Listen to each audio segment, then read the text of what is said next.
मिश्रा और आप देख रहे हैं मौलिक शक्ति। 22 जनवरी को बड़े जोरों शोरों से राम मंदिर की प्राण प्रतिष्ठा की जाती है।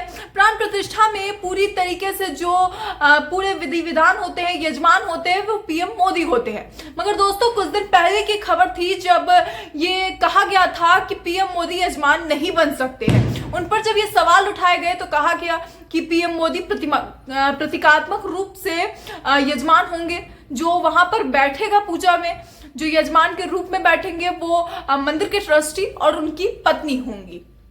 मगर आज की तस्वीरें जो सामने आई है वो कुछ और ही बयां कर रही है। सबसे पहले तो हम इस पे चर्चा करेंगे और उसके बाद जो दूसरी चीज है उस पर भी हम चर्चा करेंगे। कल एक बयान सामने आया अविमुक्तेश्वरानंद सरस्वती जी का, जिसमें शंकराचार्य जी ने ये कहा है कि हम तो मोदी के प्रशंसक हैं, हम पीएम मोदी के प्रशंसक हैं, हमने कभी उनकी बुराई नहीं की। दोस्तों, इन दोनों मुद्दों पे आज हम चर्चा करेंगे, आपको बताएंगे कि आखिर क्या मेन खेल चल रहा है। दरअसल आज जब प्राण प्रतिष्ठा शुरू हुई तो सभी को इंतजार था कि भाई प्राण प्रतिष्ठा में तो ट्रस्टी साहब बैठने वाले हैं अपनी पत्नी समेत। मगर अचानक से जो सारी प्रक्रियाएं थी वो पीएम मोदी करने लगे। कुछ ऐसी तस्वीरें सामने आने लगी जिसके बाद सवाल ये उठने लगा कि क्या ये आज यजमान के रूप में पीएम मोदी बैठे हैं? क्या जो खबर पिछले दिनों सामने आई थी वो फेक थी, या फिर आज जो तस्वीरें आई हैं उसमें कुछ गोलमाल है? मगर दोस्तों, जिस तरह से लगातार तस्वीरें आने लग गई प्राण प्रतिष्ठा के बाद से और शुरू होने के अंत तक, उसके बाद ये कंफर्म हो गया कि पूरी तरीके से पीएम मोदी ने उस खबर को झूठा साबित कर दिया जो पिछले दिनों सामने आई थी। न्यूज 18 से लेकर आज तक के जितने बड़े नेशनल चैनल थे, सभी ने इस बात को ब्रेकिंग चलाया था कि पीएम मोदी यजमान नहीं बन रहे हैं और उनकी जगह पे यजमान कोई और बन रहा है, वो प्रतीकात्मक रूप से यजमान बनेंगे। और अब ये जो तस्वीरें सामने आ रही है, इसे लेकर हिंदू महासभा के राष्ट्रीय महासचिव देवेंद्र पांडे ने भी कुछ ऐसी बातें कही हैं जिसे सुनने के बाद आप भी दंग हो जाएंगे कि क्या ये सच्चाई है पीएम मोदी की? क्या ये खेल खेलने की कोशिश की जा रही थी? दोस्तों, दरअसल देवेंद्र पांडे जी का कहना है कि जो ये पीएम मोदी बने हैं यजमान, ये मैं पहले से कह रहा था कि वही यजमान बनेंगे, कोई और बन ही नहीं सकता है। उनका जो काम करने का तरीका है, उनकी सोच है और हमेशा गुलाटी मारने की जो उनकी आदत है, उससे मैं भली प्रकार परिचित हूँ। मैंने चैलेंज किया था कि मोदी जी ही मुख्य यजमान होंगे और सपत्नीक होंगे। उन्होंने साफ तौर पर इस बात को कहा कि मैं दावे के साथ कह सकता था, और मैंने दावे के साथ कहा भी था। जिन लोगों ने भी मुझसे पूछा, दरअसल एक मीडिया चैनल के साथ बातचीत के दौरान उन्होंने ये बात कही थी कि मैं दावे से कहता हूं कि यजमान कोई और नहीं पीएम मोदी होंगे। और देखिए आज की तस्वीरें सामने आ रही है। उन्होंने ये तक कहा कि हो सकता है कि पीएम मोदी के जेब में यशोधराबेन की फोटो हो, तस्वीर हो, जिसके साथ वो यजमान की जो जगह थी वहां पर वो बैठे थे और यजमान बने थे। पत्नी की जगह में मैंने कहा था कि उनके जेब में यशोदाबेन का फोटो हो सकता है। तो अब मुझे नहीं लगता कि भारत में कोई इस हैसियत का व्यक्ति है जो मोदी जी की जेब में हाथ डालकर फोटो निकाल ले। और किसी में इतनी तो हिम्मत है नहीं कि पीएम मोदी की जेब तक हाथ डाल के ये देख सके कि वहां तस्वीर है भी या नहीं। बाद में पीएम मोदी ये साबित कर देंगे कि मेरे पास तस्वीर थी, अगर उनसे ये सवाल पूछा जाएगा तो। ये बात देवेंद्र पांडे ने कही है और बड़ी बात उन्होंने ये कही है कि ये सब कुछ, एक बार फिर से वो कह रहे हैं कि ये सब कुछ राजनीतिक रूप से किया जा रहा है। प्राण प्रतिष्ठा के बाद भी उनकी साफ तौर पे ये कहना था कि जो एक, क्योंकि शिखर तैयार नहीं था, शिखर को लेकर सवाल उठ रहे थे कि शिखर तैयार नहीं है, शिखर जब तक ना हो तब तक मंदिर की प्राण प्रतिष्ठा नहीं होती। तो वो जो शिखर बनवाया गया है वो भी पीएम मोदी की तरह ही प्रतीकात्मक रूप से बनाया गया था। जैसे पीएम मोदी प्रतीकात्मक रूप से यजमान बन गए, वैसे ही वो शिखर एक शो के लिए बना दिया गया कि हाँ मंदिर का शिखर हो गया है, क्योंकि शिखर के दर्शन जरूरी होते हैं अगर आप मंदिर पहुंचते हैं तो। ये बात उनका कहना है। उन्होंने ये सारी बातें एक मीडिया चैनल के साथ बातचीत के दौरान कही है। आपको बताएंगे और आपको वीडियो में दिखाएंगे कि कुछ अहम बातें जो उन्होंने कही है।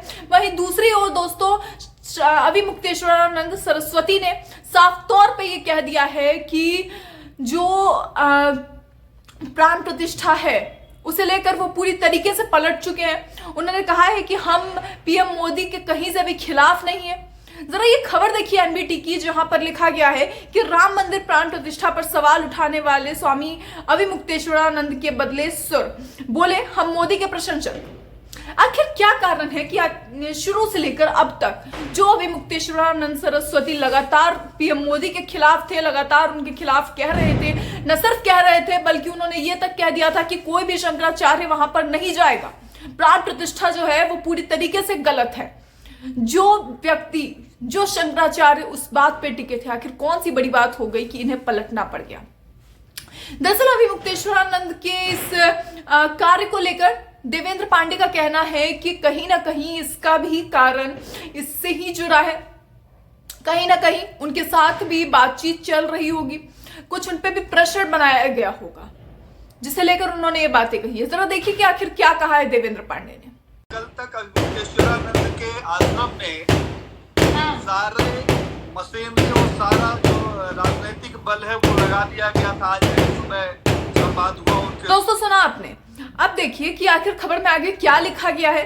राम मंदिर प्राण प्रतिष्ठा पर शुरू से लगातार सवाल उठाने वाले शंकराचार्य अभी मुक्तेश्वरानंद के सुर अब बदले हुए दिखाई पड़ रहे हैं। जहां रामलला प्राण प्रतिष्ठा कार्यक्रम के नजदीक है तो वहीं स्वामी अभी मुक्तेश्वरानंद सरस्वती का बयान सामने आया है। उन्होंने कहा कि हम मोदी विरोधी नहीं, उनके प्रशंसक है। सच्चाई यह है कि प्रधानमंत्री नरेंद्र मोदी ने हिंदुओं की आत्मा जागरूक बनाई है, जो छोटी बात नहीं है। जी हाँ, आज अचानक से अभी मुक्तेश्वरानंद सरस्वती जी को इस बात का एहसास हुआ है कि पीएम मोदी ने हिंदुओं की आत्मा को जागरूक किया है, हिंदुओं को जागरूक किया है, उनके धर्म के प्रति जागरूक किया है, भगवान राम के प्रति जागरूक किया है। ये सारी बातें मैं नहीं कह रही हूँ, ये सारी बातें अभी मुक्तेश्वरानंद सरस्वती जी का कहना है। उन्होंने ये भी कहा है कि सार्वजनिक रूप से हमने कभी मोदी जी का विरोध नहीं किया है। जी हाँ, अभी मुक्तेश्वरानंद सरस्वती का कहना है कि उन्होंने कभी सार्वजनिक रूप से पीएम मोदी का विरोध नहीं किया है, वे उनके प्रशंसक हैं। जी हाँ, उतना ही नहीं, उन्होंने ये तक कहा है कि दूसरे किसी पीएम का नाम बताइए जिसने इतना सब कुछ किया हो हिंदू राष्ट्र के लिए,